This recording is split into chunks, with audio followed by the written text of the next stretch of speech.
You're listening to the Bleav in Giants podcast with Giants legend Carl Banks and broadcaster Bob Papa. Welcome to another edition of Bleav in Giants. Bob Papa, two-time Super Bowl champion Carl Banks. Tell a friend to tell a friend. It's Saints week, Giants and Saints. We'll preview the matchup in a little bit, but Carl, we got a good buddy, a longtime associate of ours, Gary Meyers, is joining us here on the show.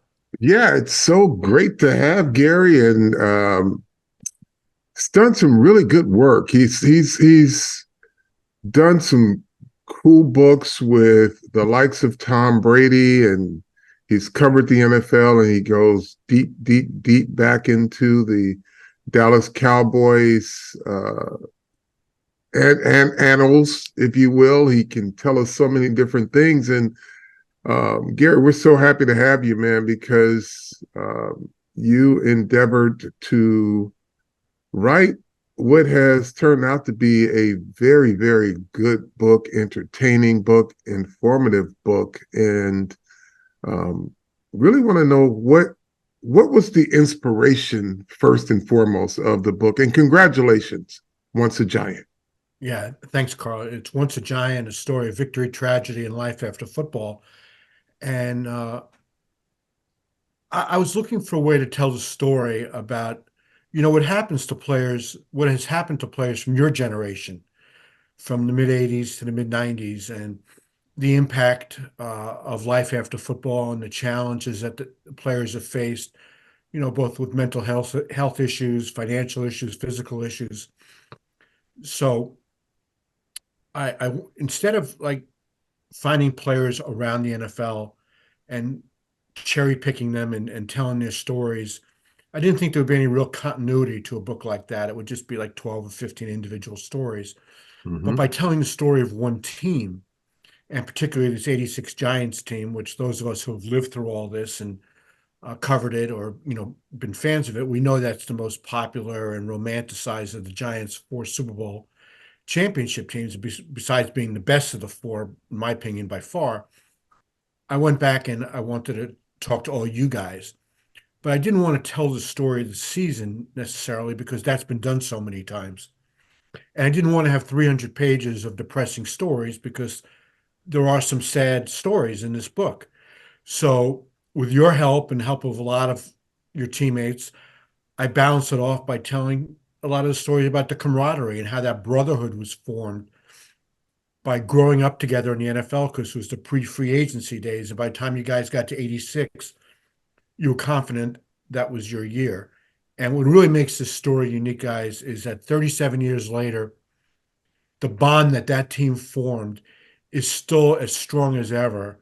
And the heartwarming stories in this book, to balance off the heartbreaking stories of the book, how you guys have rallied around each other. If somebody's in need, whether it's financially or needs to get to a doctor or just needs emotional support, that support system that was there in the locker room in 1986 is still here as we come to the end of 2023. I got a message for our fans out there. Football's back. BetOnline's your number one information source for all your sports wagering info with up-to-the-minute stats, news, scores, and matchup breakdowns. Get the latest game odds, spreads, and totals from the NFL and college football at your fingertips with BetOnline's real-time updates on stats, news, and odds.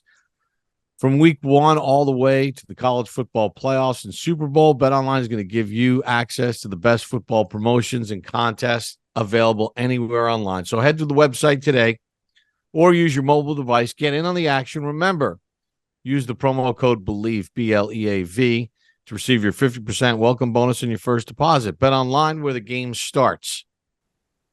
You talk a lot about the camaraderie and the stories that my teammates share with you, and it is some good stuff in this book. But then, I look around the league, and there are, teams like the Pittsburgh Steelers, and you hear stories from former Steelers now about the current team, and they need to get back to playing Steelers football, right? And I think back, I hear those comments, and I think back on the formative years of what Giants football was. And there are two guys that were the pillars of that foundation, and it was Harry Carson and George Martin, right? Because they had been through lean times, Right. and we were on the brink of doing something special, but they just kind of reminded us of what it's like to be a bad football team. And as we started to build, those were the guys that were very instrumental in making sure that once the standard was set, that we held ourselves accountable and wanted to continue to get better, not to fall backwards. And I learned, because I came from a Big Ten college, and I know what fans are like, having great fans and people screaming, but I never really got the opportunity to really understand what these wins and losses meant to the Giant fan. And you have an appreciation because the relationship, that was the other thing that I and all of my teammates, we learned from Harry and from George, what it means to have a relationship with your fans at a professional football level.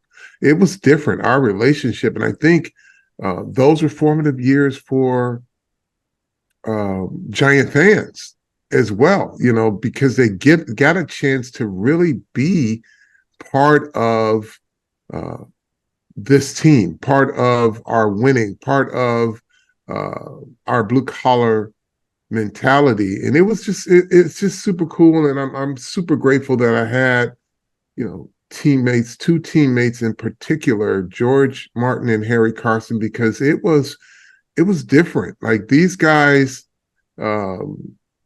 they told us how we should interact with our fans. They told us why we should appreciate the Giant fan. And, those are just parts of a story that you've written. And I mean, you had so much information, I'm sure, that didn't even get in the book, but I really, for me, really wanted to highlight and to really say thank you to George Martin and Harry Carson for the bond that our team had with our Giants community. And that was, they're champions like we were, that fan base, because it was something special. Our relationship with our fan base was something special. And it wasn't always great, but it was special. We appreciated those guys. And, Bill Parcells, the guy who was also a guy that talked a lot about the fans, and not in a superficial way or not in a dismissive way, but like they were part of what we were building.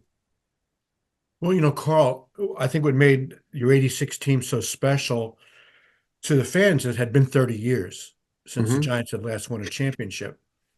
And that era of Giant fans went through a period from 1964 until 1981, when they finally broke a long playoff drought. I mean, just think about that. From 1964 through the 1980 season, the Giants hadn't made the playoffs. That was my youth, man. That was my youth. Yeah, me too. Me too. And I was there for the fumble game. I covered that game. Shows how old I am. I was there a couple weeks later when that plane flew overhead against the Cardinals that said 15 years of lousy football, we've had enough. It was in that period of time, that season, when fans had these makeshift toilets out in the parking lot at Giants Stadium when they were burning tickets before a game. So that fan base had been through hell. And when things finally got turned around, and I won't even say 81, because then in 82 was a strike year, and that was just a forgettable season for everybody. And then 83, Parcells goes 3-12-1 and almost gets fired. But then 84, you're losing the divisional round to the Niners. The Niners go on and win the championship. In 85, you're losing the divisional round to the Bears, and the Bears go on and win the Super Bowl. And I just remember that the feeling around that team, even though the interesting thing for me, I was still working in Dallas, but I was still really close with a bunch of you guys Now, I hadn't known you yet, Carl, because when I left in 81, you obviously weren't there yet, but I knew Sims and Taylor and, Carson and George Martin and Jim Burton, all those guys. So I had stayed in touch with them. And I knew the feeling going into that season was you guys really felt it was going to be that year for you. And then you Mhm. go and lose to Dallas in the opening game, and then it goes, oh, not again. It's just going to be Mhm. unfulfilled expectations. And then I remember Harry or Parcells told me the story that after that game, Parcells gave Harry all the fine money that had been collected in training camp, and he told him, I want you to take the whole team out to dinner, and just make sure you're sticking together." And what was it, like a beefsteak Charlie's on Route Yeah, 17? it was called beefsteak Charlie's. We had a few of those, man. Yeah, Yeah, that's Yeah, how it started. times yeah, have changed. Beefsteak Charlie's. right. It's Now they've been carbone going. now. Yeah, I mean, what was it? It was a Tony Dorsett draw, the game-winning Yeah. score. No, it was Herschel Walker. Oh, Herschel Walker with a And you know draw. what? The reason I'm positive about that, it was Herschel Walker's first game with the Cowboys after the Uh, USFL move. Mm. But when you mentioned the fumble, I mean, I'm 14 and a half or whatever, and I never would leave the TV screen. But my parents had tickets to Doug Henning, the Magic Show. And we had just gone over the George Washington Bridge. We're oh going my down the God. West Side Highway, listening to the game on the radio. And I'm like screaming in the back seat of the car that Pizarczyk has just fumbled as Jim Gordon is describing this thing. And needless to say, I have disdain for the Doug Henning Magic Show for the rest of my life, just thinking about driving down the West Side Highway, listening to Pizarczyk fumble. That's funny. I was working for the Associated Press back in 1978, and the whole thing was we would call the New York office and dictate the first 5 paragraphs of the story. So as soon as the game was over, they would hit the button and the story would go out on the wire. And the whole idea was I was working for the AP. The UPI writer was a couple of seats to my left or whatever, and we wanted to beat them onto the wire so that newspapers would use our story. So I had my whole story dictated. I remember this to Hal Bach, who was a longtime AP guy, and he's got his back to the television in the New York office, and I'm counting down. Okay, we got 40 seconds. I don't remember exactly how many seconds were left, but it was less than a minute. And I'm saying the Giants just going to sit on the ball. I'll count down the seconds to you. And then all of a sudden, Psarchik spins and tries to hand it off to Zonka, and the ball's on the ground. And I'm yelling at Bach. I said, "Turn around, watch this, look at the TV. You're not going to believe this." And Herm Edwards of all people picks it up and runs it for a Hmm. touchdown. And within a minute, I had to dictate a new first 4 paragraphs, and we got that story out pretty quick. But that was my really introduction to deadline journalism. Was that fumble changing everything? Uh, and that really, if I remember correctly, the next morning, um, but Bob helped me with this. Bob Gibson, the offensive Mm-hmm. coordinator, gets fired. And then after the season, John McVay got fired and Andy Robustelli resigned. And that was the impetus for change. Was that one play really was the impetus for change Hmm. to George Young eventually getting hired and Perkins and Parcells and that great era of Interesting. Giants football in the 80s. Hey, So go I'm ahead, sorry. Go Carl. ahead.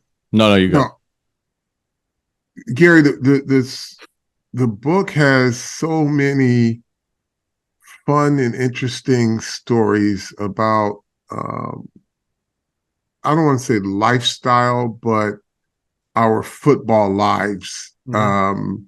Were you shocked at how open some of my teammates were and some of the things that um, you found out and you I remember a couple times you called me and say, "Is this true? Did this Yeah. really happen?"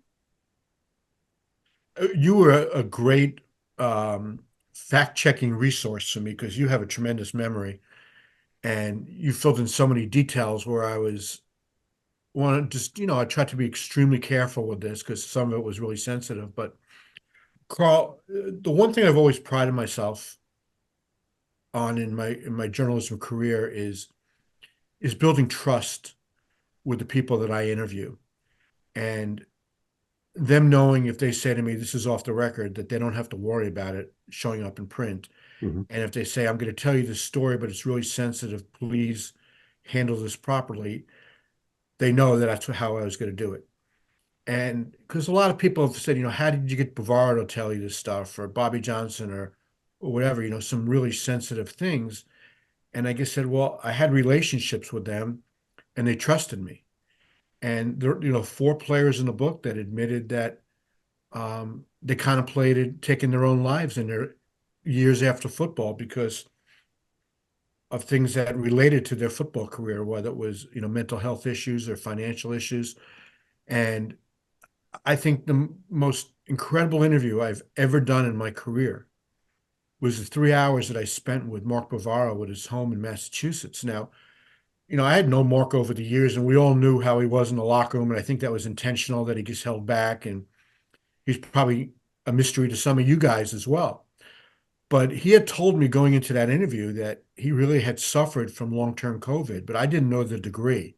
Mhm. And, he contracted it Easter Sunday in 2021, and I was at his house in March of 22. And he was going over how he believes the virus had attacked his brain because his brain was vulnerable as a result of all the concussions that he suffered during his football career. And the virus attacked some people's lungs or other parts of their body, but with Mark, they think that it was his brain.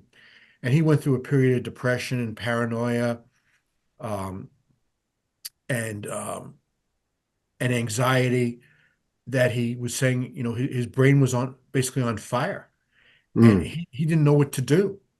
And he thought about his former teammates, Dave Duerson, who he played with at Notre Dame, and then you played with Mark, with Duerson with the Giants in 1990, and he thought about Andre Waters, who he played with at the end of his career in Philadelphia, and Junior Seau through a mutual friend, Burt Grossman, if we remember him from the Mhm. Chargers, that Mark became friendly with Junior Seau, and he couldn't come to grips with how were things so bad for those 3 guys. How were their mental issues so bad that they took their own lives? They each shot it, they shot themselves. And when their brains were donated for CTE research, it turned out they all had it. But Mark still couldn't understand how could these guys reach the depths of despair that they would leave their families and take their own lives. And so he's sitting in the same chair in his living room talking to me that he sat in one night during the worst part of his brain being on fire. And he said he basically had a war going on in his head, that the intellectual side of him was saying to him, Mark, you'll get through this. You have a great family, a great support system. You'll find the right doctor to get you the right meds, that things will calm down.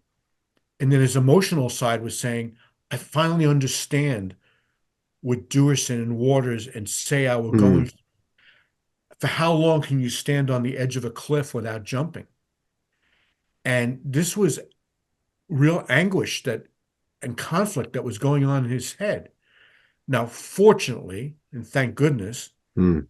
he never acted on any of those impulses. And eventually, through the help of the Giants and some of the programs that the league and the NFLPA has set up, he finally found the right doctors in Boston after trying for months, and got on the right uh, prescriptions, and things eventually got better for him.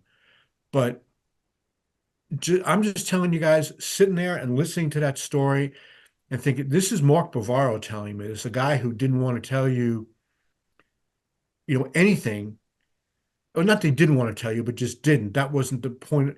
He wasn't at the point of his life when he played that he's really a forthcoming guy. That's just who he was. Mhm. But now, and I'm sure you guys have had interaction with him over the years, he's just a completely different person. And to listen to him tell me this story, on the one hand, my heart was breaking. On the other hand, I'm thinking, this is going to be an unbelievable story to tell in the book, because his teammates, like you said, Carl, there's stuff in this book that you guys don't know. And Mhm. I was just really appreciative of so many of these players just opening up to me about the most sensitive topics that have taken place in their lives. And you know, and as a result, I think I put together a book that is good as good as time, just going to make you laugh, because some of the stories that you've told me, Yeah. and really people have told me that they've got tears in their eyes reading about what's happened to some of these players that they've revered over the years. So, Gary, where can fans find the book? Holidays are coming. Yeah. Once a Giant, always a Giant. A story of victory, tragedy, and life after football. Yeah, well, it's actually Once a Giant, not always a Giant. Yeah, I kind once a of Giant. shortened that one. It's a great holiday gift, and I'm thankful the Wall Street Journal picked it as one of 3 sports books in its recommendation for the holidays. But you can get it at Amazon, Barnes and Noble, any of the online sites. If you still like to go to bookstores, there's plenty of Barnes and Noble around, and there's still plenty of time before the holidays. And I appreciate you guys having me on to let me talk about it. Gary, we appreciate you coming on as well. Happy holidays to you and your family. I know you and Carl have a thing at the Union League coming up next week. That should be a lot of fun for those that are going to be in attendance there. But best of luck with the book, and thanks for a few minutes. Thank you so much, guys, and happy holidays. And I'll see you next week. Thanks, Carl. Gary. Take care. You got it.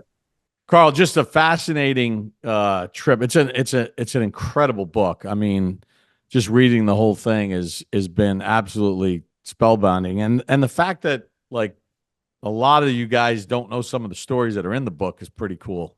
That's what makes it unique.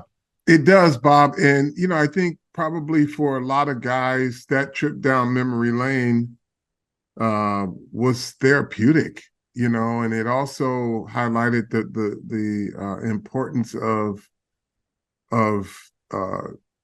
teamwork and bonding as friends. And I think that, guys have an opportunity to share these stories with Gary, and teammates hearing about those stories or laughing when we see each other now. It's like, wow, this is really cool. And the situation with Mark, man, I consider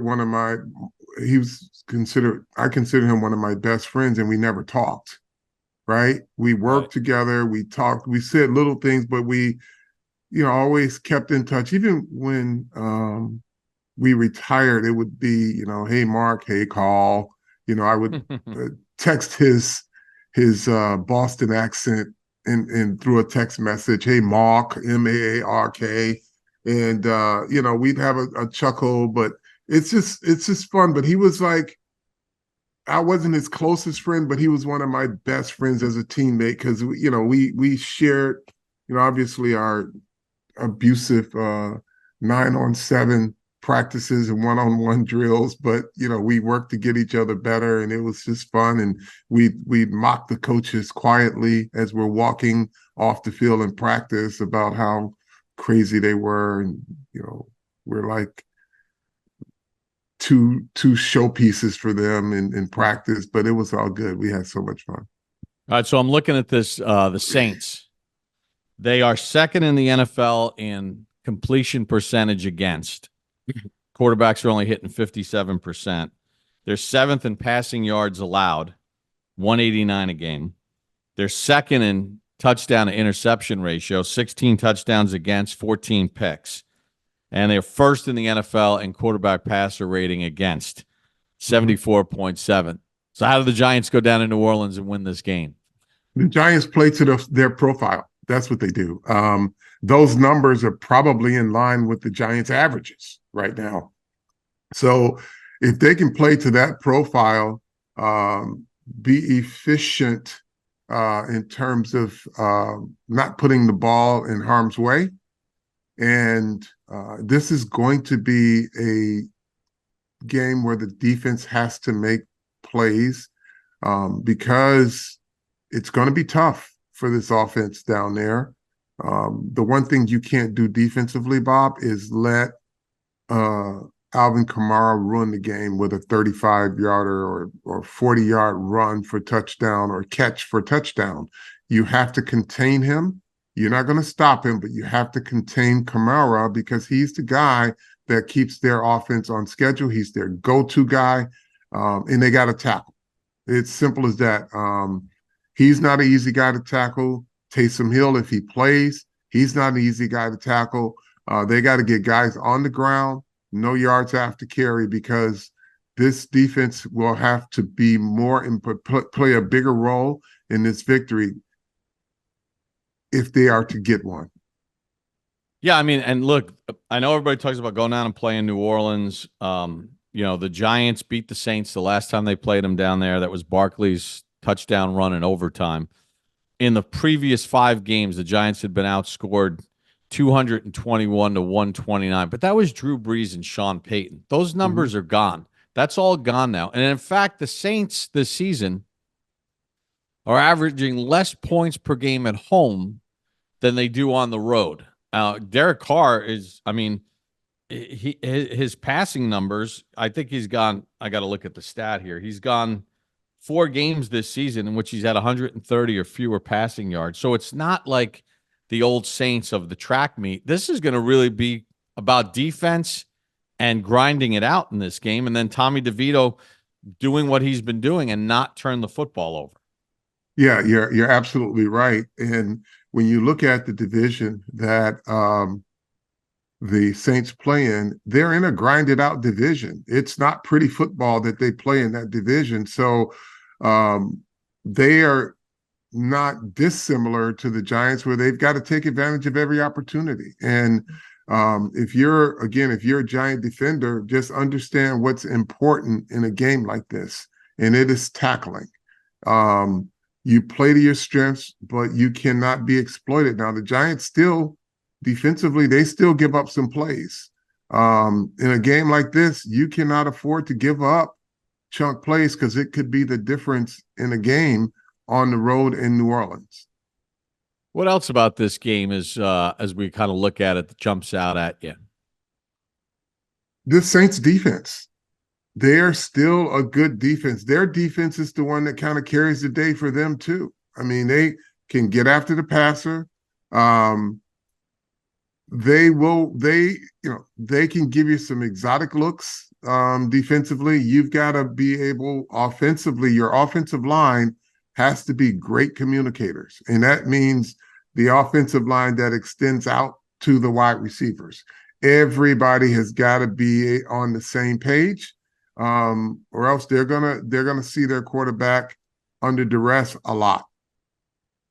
Yeah, Paulson Adebo has 4 interceptions. He's got 14 passes defended, and then you got like the old hands, right? Cam Jordan has been doing it at a high level for a long time, and I know you love linebacker play, and you think about Demario Davis's career in the NFL, and he's just one of those unicorns where, like, deep into his career, kind of like London Fletcher did it. They play at like a really high level over a long period of time. And Demario Davis is as good now as he ever was. Yeah, he knows the game. He plays the game from the head down. I mean, he's just a smart guy, great anticipation. I'm guaranteeing you, he's studying every one of these offensive linemen. He's conveying that to his guys. Both he and Cam Jordan both are just, very cerebral and mental type players, as well as good physically. But Davis is as good as they come at his age, man. He just knows how to play the game, and he will cause some problems for you too. You got to get him blocked. How about this DeVito factor? He's the first undrafted rookie quarterback to lead 2 game-winning drives back-to-back in the common draft era. Think about that. Think about the undrafted quarterbacks that have played in this league. He's got 3 wins. It's interesting, too, because there's a lot of people that, criticize and they look at this. He's 3-1 as a starting quarterback in the league. I don't know how long it's going to go. It might continue to go. But all I know is he's winning games, and there's a lot of backup quarterbacks that wish they had won 3 games in a row over the course of their careers. Yeah, this is, a testament to Tommy DeVito's preparation, his maturity as a young player. But there was always something about him, and I'm not putting him anywhere but where he is right now, right? So I'm not projecting for this young man, but he has earned the success that he is having right now. Clearly, come from behind victories. There have to be other players on the other end of something that the quarterback is doing.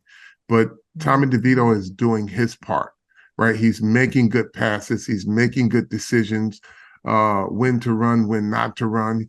He's not taking sacks, but he's throwing footballs to people that are catching them. And that's important. He's placing the ball where his teammates can catch them. And that's why he's having this success. Backup quarterbacks normally, in certain situations, you wait for the shoe to fall. You say it's about to happen. That's why he's a backup. But this kid is playing like a starter. His teammates, in particular, Saquon Barkley has been a huge help for this guy. The run game, this offensive line, who has gotten better by the week. And I went back 4 weeks, 4 weeks, to talk about how I was starting to see signs. And each week they've gotten better and better and better. And so everything is coming together for the young quarterback. And, he's doing his part. If it ain't broke, don't break it. And he's not breaking it. Did you see what the Giants put out on their YouTube channel where they have the game-winning field goal, and then they have us in the booth? Yes. How about my son Christopher? My son Christopher, who's back from his deployment, his first deployment. He was in Estonia for a long time and Poland for a little bit. I mean, he looks like he's 12 the way he's running around hugging everybody in the booth. Listen, man, that was one of the more exciting victories that we've witnessed outside of Super Bowls, and we've had some big moments in that booth. But that one was something, and I think, like I said, I think it was a program win, because as you call the game, you often cite stats, and some of them are not good, like the Giants' record on Monday Night Football, and then you start to talk about those things, and you're looking at a team that is where they are record-wise, and here they are on this drive, and you're just recalling what Bob said. They're awful on Monday nights, right? If you're a fan. And that sits there. And all of a sudden, you're saying, oh, shoot, they just gave up a touchdown. They had this victory. Oh, crap, Barkley could have ended the game, but he fumbled. And you're just waiting for the shoe to drop. And then all of a sudden, they get it going, and there's that field goal. And that is just it just opened up a lot of great feelings, because they shook off so many things that should not have happened, given the facts that were present in their record on Monday night, and all the things that could go wrong actually did go wrong, except for, you have one drive where you're rolling, and then the next drive you're saying, okay, just end the game, and Barkley breaks out one, and then all of a sudden the defense couldn't hold the rope. And it was like, okay, this is our season in a nutshell. I'm sure that's a lot of the sentiments in that stadium. And I know Christopher, who's a huge Giant fan, understands that. He knows those feelings. And that kick, man, it was just, it uncorked a lot of happiness. All right, you got anything else? No, man. I think Giants defense is going to have to play a major role in this. This offensive line will too, but I think this defense, and when I say play a major role, is just doing the blocking, the tackling, and the blocking for this offensive line. But they've got to be good tacklers, because the chunk plays could make a difference in a game like this. Coach Dable got his jacket. The Giants got a win. Tommy D got his jacket. Wandell got his jacket. That thing sold out fast. Yeah, it did. All right. Carl, how do we like to end it? Tell a friend to tell a friend. Bleav in Giants.